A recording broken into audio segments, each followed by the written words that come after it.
Podcast Med, podcast bersama Hima PGSD. Ikutin gue ya. Ya Gue gimana? dulu ya, oke? Ajarin ya. Podcast Med, podcast bersama Hima PGSD. Oke. Coba ya, kita bareng-bareng ya. 1, 2, 3. Podcast Med, podcast bersama Hima PGSD. Nanti kan tanggal 25 November ya. Iya. Pada tahu kan ya, kita akan memperingati Hari Guru ya. Nih, kita di sini akan ngobrol-ngobrol santai tentang hari-hari guru gitu. Iya. Sebelumnya kenalin dulu gue Vina. Gue nggak sendirian nih buat bahas tentang Hari Guru ini. Gue ada teman gue nih berdua nih. Coba kenalin dulu Sip. Siapa namanya Sip? Ya, perkenalkan nama gue Syifa. Coba Ik. Perkenalkan, nama gue Faik. Syifa ini wakil ketua umum dari Hima PGSD itu sendiri, sedangkan Paik itu dari anggota bidang 1. Iya, Ya. bidang organisasi. Ya, kita akan membahas tentang hari-hari guru nih ya. Gue punya pertanyaan-pertanyaan nih buat lu berdua nih ya. Wah, boleh. Yang pertama itu, menurut kalian apa sih guru yang ideal itu tuh? Coba dari lu dulu sih. Guru ideal ya Iya. versi gue. Guru ideal versi gue itu simpel sih. Dia bisa menyenangkan. Iya. Menyenangkan dalam artian dibagi dua aku bagi gue. Menyenangkan dalam dia pengajaran, dan yang keduanya itu menyenangkan dalam artian bisa asik dan bergaul sama murid-muridnya. Ketika murid udah menganggap guru ini menyenangkan, berarti secara ilmu, secara pengayoman itu udah masuk ke dalam pengajaran si muridnya itu. Kalau dari gue kayak gitu. Coba kalau dari lu gimana nih Ik? Seorang guru versi lu nih yang ideal. Kalau versi gue sendiri, guru ideal itu ya, kalau menurut gue tuh kita ini kan di lingkup mahasiswa gitu ya, yang kelak akan menjadi penerus guru-guru gitu. Kalau misalkan nanti kisaran mungkin dari angkatan kita itu kurang lebih sekitar 3 tahun lagi ya. Iya. 3 tahun lagi ini kita kan menjadi insya Allah sarjana gitu. Amin ya Allah. Dimana kita telah mempunyai suatu gelar ya istilahnya. Dimana kalau menurut gua guru ideal itu adalah guru yang mampu bisa mengimplementasikan apa yang telah didapatkan dari kuliah itu sendiri. Jadi gitu, kalau misalkan apa yang telah kita dapatkan di dalam kuliah, materi-materi yang kita didapatkan oleh dosen-dosen kita mampu mengimplementasikannya di dalam kehidupan sehari-hari, mungkin itu menurut Iya, gua benar, guru benar. ideal yang seperti itu gitu. Jadi intinya guru ideal itu nggak hanya yang sarjana, yang gelar SPD, tapi harus mengimplementasikan juga kepada murid-muridnya ya. Terus gimana sih tanggapan kalian berdua nih? Kan zaman sekarang ya, guru itu kan kebanyakan cuman hanya ngirim tugas tanpa menjelaskan terlebih dahulu itu apa pelajaran, kayak hanya ngirim tugas, misalkan hari ini ada pelajarannya nih, sedangkan dia nggak masuk. Dia cuman hanya ngirim-ngirim tugas. Gimana sih menurut lu, tanggapan dari lu sendiri gimana Ik? Dari gua. Kalau menurut gua di era sekarang ini ya, Iya. mungkin khususnya itu di tengah pandemi gini, mungkin teknologi itu memang berperan sangat penting itu dalam bidang pendidikan. Kalau menurut gue sendiri mungkin ada beberapa contoh yang negatif itu Iya. terkait daripada guru yang memberikan tugas secara menerus, tetapi tidak diiringi dengan pemberian materi yang baik Ya, gitu kan. betul banget. Kalau misalkan kayak begitu ya sangat dirugikan lah bagi pendidiknya itu sendiri. Mungkin kalau dari diri gue pribadi belum tentu, mungkin dari contoh kasusnya itu gue punya kasus itu di dalam kurang lebih itu di dalam ibu rumah tangga gitu, dimana ibu rumah tangganya ini pasti memiliki pekerjaan di rumahnya kan. Dia bisa membagi waktu di mana untuk anaknya, untuk keluarganya, untuk orang tuanya. Di dalam tengah pandemi ini pasti memiliki beban yang lebih gitu. Jadi di mana di dalam membagi pekerjaan, di dalam membagi waktu untuk anak pasti memiliki beban gitu. Ditambah lagi dengan pendidikan yang istilahnya di tengah teknologi ini, orang tua itu sangat berperan penting di dalam pendidikan. Karena kalau menurut gue ya bisa membagi waktu gitu, dimana untuk keluarga, untuk anak, untuk orang tua. Jadi di tengah pandemi ini sangat kurang gitu menurut gue di dalam teknologinya itu sendiri. Kalau dari lu gitu ya Ik ya. Coba kalau dari Siva gimana nih Sip? Kalau dari gue ya, sebenarnya kan tadi ngasih tugas aja gitu. Justru itu yang perlu dipertanyakan ya. Dia seorang guru, bisa dikatakan guru atau enggak? Karena di luar dari guru pun juga bisa gitu kan. Iya, betul. Lo ngerasain nggak sih misalkan entah kakak lo, entah bokap lo atau nyokap lo gitu, bisa aja kan gitu, maksudnya orang tua lo gitu, kayak udah kamu kerjain sekian sama sekian gitu. Mungkin lagi di peran kayak gini bisa jadi guru ini lagi terlalu terobses dengan administrasi gitu, karena bisa lu perhatiin sekarang guru lebih terfokus sama RPP, terfokus sama sistem-sistem dan segala macam administrasi, pembukuan, sampai lupa dengan perannya dia, apa motivasi dia menjadi guru gitu. Karena perlu diperhatikan lagi, bukan karena dari gurunya itu sendiri, tapi dari sistemnya yang mungkin menghilangkan esensi dari peran guru itu sendiri. Kalau menurut gua nggak bisa disalahkan juga guru yang tadi udah dibilang Faik gitu, mungkin karena ada kesibukan lain di rumah dan harus terbagi fokus dengan anak dan segala macamnya. Yang perlu diperhatikan adalah mungkin di tengah pandemi seperti ini adalah sistemnya, bukan mengubah ya, tapi memperbaiki gitu. Mengubah itu sulit, tapi kalau memperbaiki dari hal kecil aja itu bisa membawa efek atau dampak yang sangat besar. Belum lagi kan kalau misalkan di era teknologi sekarang ini kan, yang tadi lo bilang itu kalau guru mengirim tugas ke anaknya, mungkin belum tentu gitu anaknya yang sendiri yang mengerjakan kan. Iya betul. Belum tentu gitu kan, kita nggak tahu siapa yang mengerjakan, tiba-tiba udah ada nilai itu sendiri gitu kan. Belum tahu kan, proses kan tidak akan mengkhianati hasil gitu kan. Nah hasilnya ini harus dipertanyakan, gimana prosesnya itu gitu. Jadi kalau menurut gua di era teknologi sekarang ini ya kita belum tentu gitu tahu ini hasilnya ini apa benar-benar jujur atau tidak gitu. Ya apalagi kan sekarang ya lagi masa pandemi gini ya, orang tua apalagi emak-emak ya, benar. Dia repot banget dengan tugas anak ya, bukannya anaknya malah ngerjain tugas, dia malah tidur, malah kadang emaknya sendiri kan yang ngerjain tugas. Tapi menurut lo berdua sistem kurikulum kita saat ini gimana sih? Mengenai sistem ya? Iya. Ini dari siapa dulu nih? Siapa aja dulu deh, Siapa dulu deh boleh. Kalau ditanya sistem kurikulum dari dulu sampai sekarang, it's okay. Benar. Kan kita juga mengikuti perkembangan teknologi yang sedemikian makin canggih, yang nggak bisa di stop, nggak bisa, justru malah makin berkembang gitu. Kalau bagi gua kurikulumnya udah oke, tapi mungkin pengimplementasian dari antara sistem teknologi dan siswa itu belum sinkron gitu. Entah dari siswanya juga belum siap di tengah pandemi seperti ini, entah sistemnya dari negara juga belum siap gitu. Jadi untuk dipertanyakan dari kurikulumnya itu nggak bisa disalahkan bagus atau tidaknya, tapi balik lagi ke poin gue sebelumnya, sistem itu emang terus dan akan terus diperbaiki gitu. Jangan diubah tapi diperbaiki. Kalau dari gue kayak gitu sih. Kalau dari gue itu mungkin kalau di zaman kita SD dulu itu kita masih ingat itu kurikulum KTSP 2006 ya. 2006. Terus lanjut PAUD ke K13. Kan K13 ada revisi lagi kan. Nah, kalau menurut gue sendiri itu kurikulum itu di negara kita ini ya istilahnya tidak ada pakemnya gitu. Tidak ada titik tujuannya lah, titik tumpunya gitu. Baru tahun segini ganti lagi, tahun segini lagi ganti lagi. Nah kayak gitu. Jadi istilahnya setiap pemerintahan sekarang ini tiap tahun ganti gitu, tiap ganti pemerintahan. Jadi kalau menurut gua ya masih ada kurangnya gitu. Karena baru kita baru mau implementasi kurikulum sekarang, guru-gurunya aja tuh baru bisa memahami gitu, belum bisa mengimplementasi tapi udah ganti lagi.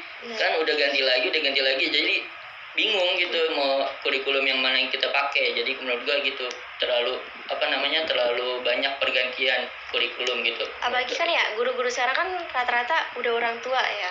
Harus memahami teknologi kan kayaknya terlalu sulit ya. Kan balik lagi antara teknologi dari tenaga pengajar dan dari siswanya gitu ya, penerima materinya itu belum, kalau menurut gua belum dikategorikan sebagai siap gitu. Jadinya banyak miss-nya gitu, terlalu dadakan. Jadi kalau dari kurikulumnya it's okay, emang mungkin tujuannya bagus gitu buat menjadi lebih baik, tapi kesiapan dari kitanya sendiri dari 3 sumber ini tuh belum tentu siap gitu. Tapi apa sih menurut kalian tuh ya seberapa pentingnya peran guru untuk Indonesia ini, untuk memajukan negeri ini? Menurut kalian berdua nih, dari lu coba. Kalau gue, peran seorang guru itu adalah kan, kalau misalkan dari pengertian guru itu kan bisa memanusiakan manusia gitu Iya. kan ya, dimana guru itu bisa menumbuhkan karakter bagi calon penerus bangsa. Jadi kalau menurut gue peran guru ini sangat vital gitu, gimana kita menciptakan lah generasi-generasi penerus yang akan menjadi pemimpin kelak nanti. Jadi kalau menurut gue ya sangat penting gitu perannya. Kalau dari lu gimana sih?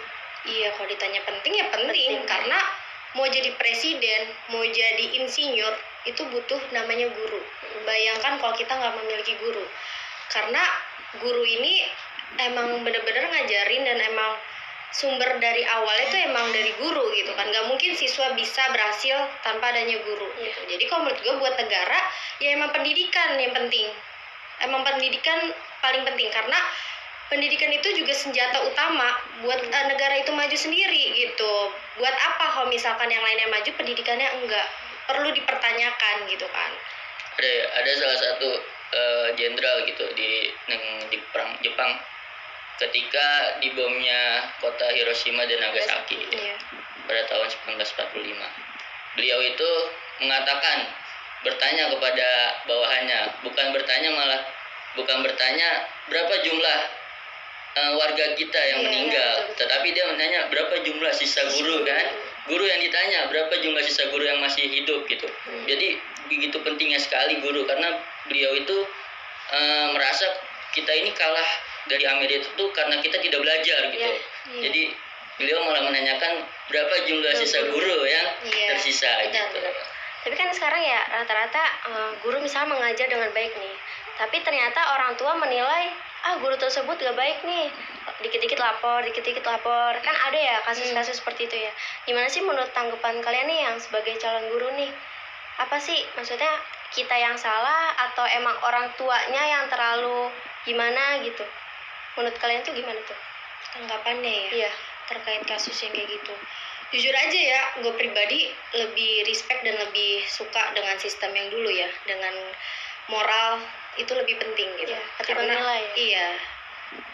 Sekarang lebih banyak kasus-kasus orang tua yang ngadu karena anaknya yang dihukum atau apapun itu. Itu perlu dipertanyakan juga itu, karena pasti orang tua ini terlalu menitipkan ibarat kata anaknya ini kepada guru, seolah-olah lupa dengan peran dari tanggung jawab dari orang tua itu sendiri gitu. Jadi bisa apa-apa yang disalahkan guru dan guru, padahal guru itu hanya menegur, dikiranya guru ini membentak-bentak dan segala macam gitu. Kalau menurut gue jadi calon guru ya, dengan kayak gitu gue akan balik lagi ke poin pertama, gue akan menyenangkan. Kalau gue bisa menyenangkan murid-murid gue, berarti sistem pembelajaran gue udah bisa dikategorikan alhamdulillahnya berhasil, karena si siswanya ini menganggap gue adanya sebagai guru, dan ilmu yang gue berikan ini juga diterima sama siswa ini, jadi nggak ada masalah gitu. Tapi kalau misalkan orang tuanya yang mengadu atau segala macam gitu, itu perlu dipertanyakan. Kenapa Anda, maksudnya sebagai orang tua, mengambil alih gitu? Maksudnya guru ini selalu mengambil alih semua peran orang tua gitu. Itu aja sih kalau dari gue. Kalau dari lu gimana Ikri? Kalau dari gue tanggapan tentang orang tua yang selalu melapor gitu, benar yang katakan Syifa itu tadi. Mungkin dari pembelajaran etika moral itu mungkin dari guru-guru terdahulu kita itu emang gue akuin sih istilahnya lebih baik gitu daripada pembentukan karakter guru-guru sekarang gitu. Iya.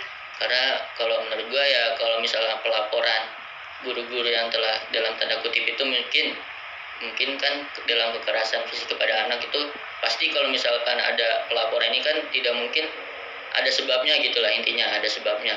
Mungkin entah itu tidak mengerjakan tugas, atau mungkin bisa aja berantem, mungkin ada sisi lebih terlalu lebay lah dalam tanda kutip gitu kepada mengambil alih semua ya. Iya, terlalu lebay mungkin ya. Kalau menurut gue kayak gitu sih.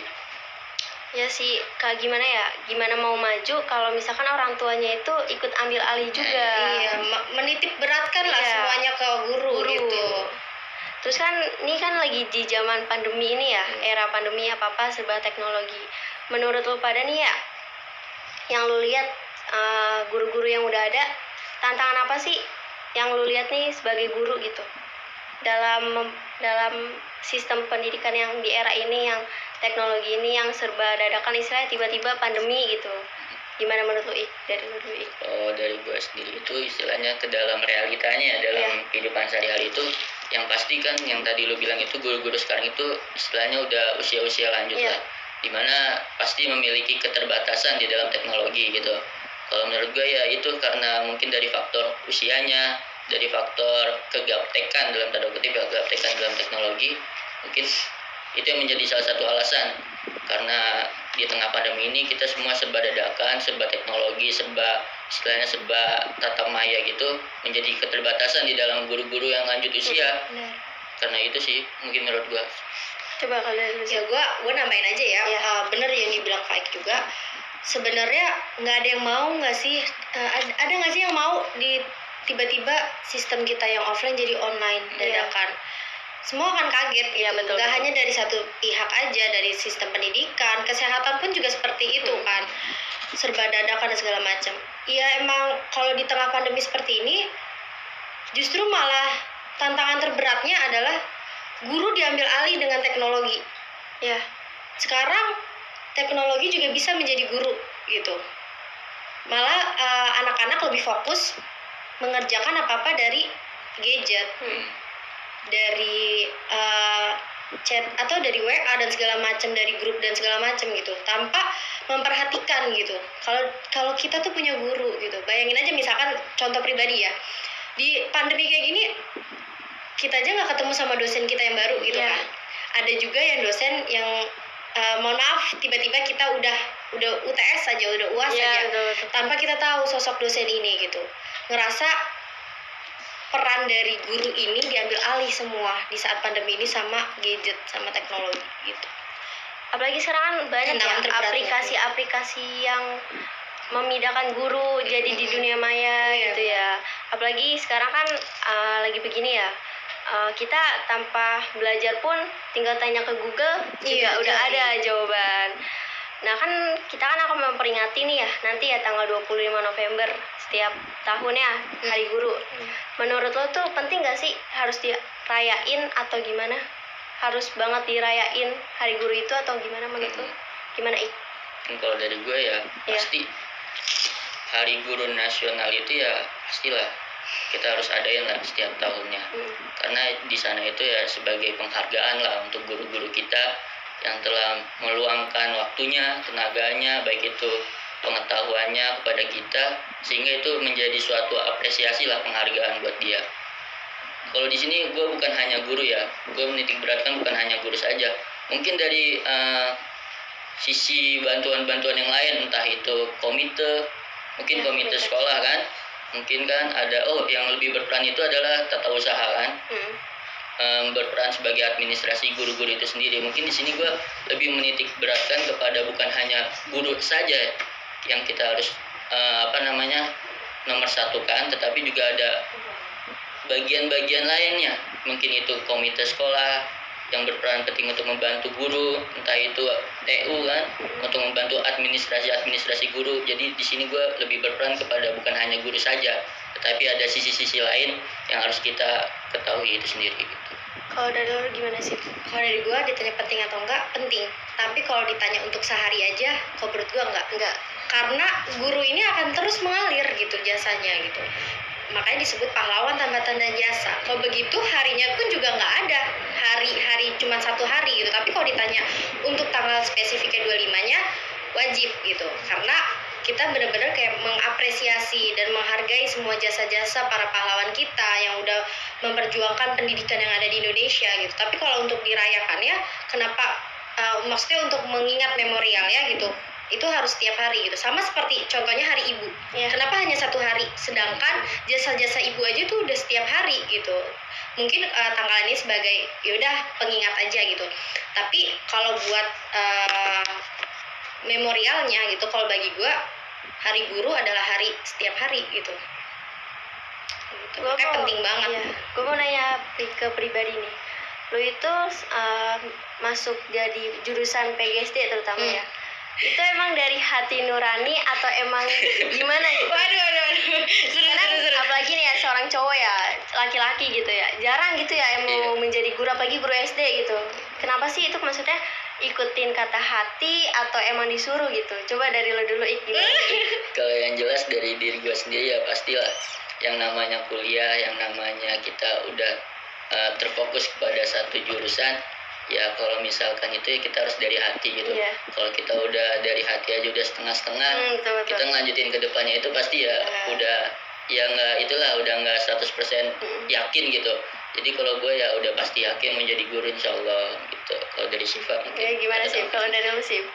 Gue tuh gak tahu ya, cita-cita gue tuh kecil lucu. Gue tuh pengennya ngebantu orang, tapi nggak tahu apapun bisa dibantu ya. Iya, Orang di betul. tengah jalan lewat aja orang bisa bantu gitu. Terus gue mikir kayak, kok ditanya dulu pengennya dokter gitu, tapi enggak gue kayaknya lebih suka sama anak-anak gitu. Yaudah, akhirnya gue ngambil fokus lah jadi guru gitu. Guru apa? Dulu gue lebih cenderung sama satu matkul aja gitu, satu mata pelajaran gitu. Tapi ya gue balik lagi gitu ke passion gue. Ternyata gue seneng sama anak kecil gitu. Terus kedua gue seneng emang ngajar, dan emang dari dukungan dari orang-orang tua, bukan orang-orang tua, orang-orang terdekat juga gitu, orang tua, teman-teman gitu. Katanya lu bisa jadi guru, lu bisa mementor orang gitu. Akhirnya gue terfokus, dan benar kata Fak itu niat gitu. Jadinya ya udah ngalir gitu aja, dan gue makanya memilih PGSD ya emang sesuai sama passion gue. Makanya gue bilang gue pengen bantu orang, tapi gue nggak tahu bantu siapa. Dulu kayak gitu mikirnya, kayak udah yang penting gue membantu orang, dan gue suka anak kecil gitu. Ya udah, PGSD lingkupnya gitu. Dulu kan cita-cita anak kecil ya, Iya. dokter pasti ya. Iya benar, dari tadi pasti gitu ya, dokter. Cewek pasti itu. Iya. Kayak bagus banget gitu ya. Nyata Terakhir nih, belum penutup, apa? satu kalimat buat guru. Jadi maksudnya satu kalimat buat lu menjadi guru nanti yang di akan depan, gimana tuh? Coba dari lu dulu. Kalau menurut gue itu pahlawan yang sesungguhnya itu bukan orang yang mengangkat senjata, bukan orang yang mengalirkan darahnya untuk bangsanya, tapi ia telah mengorbankan untuk waktunya, ilmunya, dan tenaganya. Itu yang disebut pahlawan tanpa tanda jasa gitu. Jadi mantap dah. Coba dari Siva gimana nih Sip? Gue simpel satu kalimat aja. Setiap orang terlahir dan diciptakan menjadi guru. Guru untuk dirinya sendiri, guru untuk orang-orang lain, dan guru untuk pengalamannya sendiri. Coba deh. Hebat banget emang teman-teman gue nih ya. Boleh Mantap. Makasih banget nih ya udah Iya. nemenin gue ngobrol-ngobrol tentang Hari Guru nih. Ya. Sudah aja ya. Sekian ya. Ya, sekian. Terima kasih. Wassalamualaikum warahmatullahi wabarakatuh. Waalaikumsalam warahmatullahi wabarakatuh.